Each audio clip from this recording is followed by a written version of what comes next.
On April 25, 1986, Chernobyl's Reactor 4 operated normally, with engineers preparing for a safety test.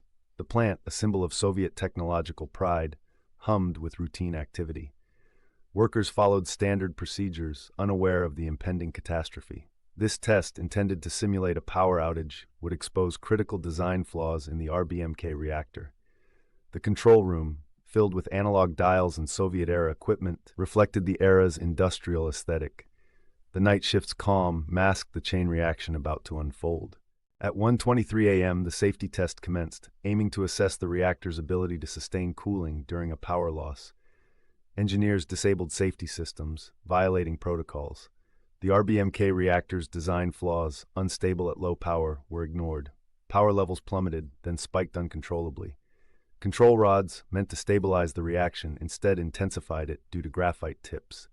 This fatal error set the stage for disaster. The dials in the control room flickered wildly, signaling impending doom. At 1:23:40 a.m., Reactor 4's core overheated, triggering a steam explosion that blew off the 1,000-ton roof. A second explosion ejected radioactive debris into the atmosphere. The blast exposed the reactor's graphite core, igniting a fire visible for miles. The force was equivalent to 30 tons of TNT. Workers inside the plant felt the shockwave but didn't immediately grasp the severity. The explosion released 400 times more radiation than the Hiroshima bomb, contaminating the region for decades. Within minutes, firefighters arrived, unaware of the radiation.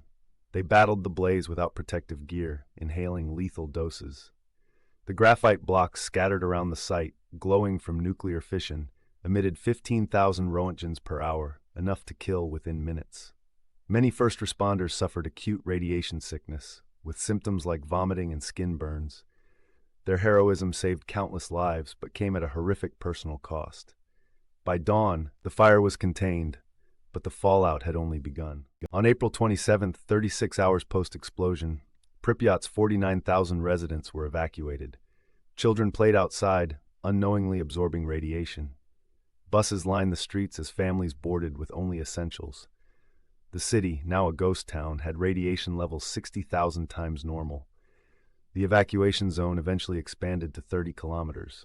Many believed they'd return in days, but Pripyat remains uninhabitable. This delay became a stark lesson in disaster response failures. Over 600,000 liquidators, soldiers, miners, and civilians, were mobilized to contain the disaster. They shoveled radioactive debris, dropped sand from helicopters, and built the sarcophagus. Many received lethal doses. Estimates suggest 4,000 died from radiation-related illnesses. Their makeshift lead suits offered scant protection.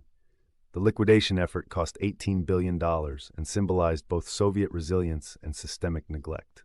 These unsung heroes prevented a second, even deadlier explosion. By November 1986, workers completed the sarcophagus, a massive concrete and steel tomb sealing Reactor 4.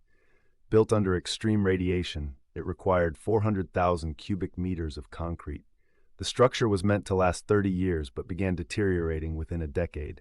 In 2016, the new safe confinement, a $1.5 billion arch, replaced it. The sarcophagus remains a symbol of hurried engineering and the disaster's enduring threat. Today, the 2,600 kilometers exclusion zone is a haunting snapshot of 1986. Decaying buildings, rusted Ferris wheels, and overgrown streets dominate Pripyat. Radiation levels vary, with hotspots still lethal. Wildlife surprisingly thrives. Lynxes, wolves, and Przewalski's horses roam freely. Scientists study the long-term effects of radiation, offering insights into nuclear disasters. The zone serves as both a memorial and a warning. Chernobyl forced global reforms in nuclear safety. The IAEA upgraded protocols, and RBMK reactors were modified.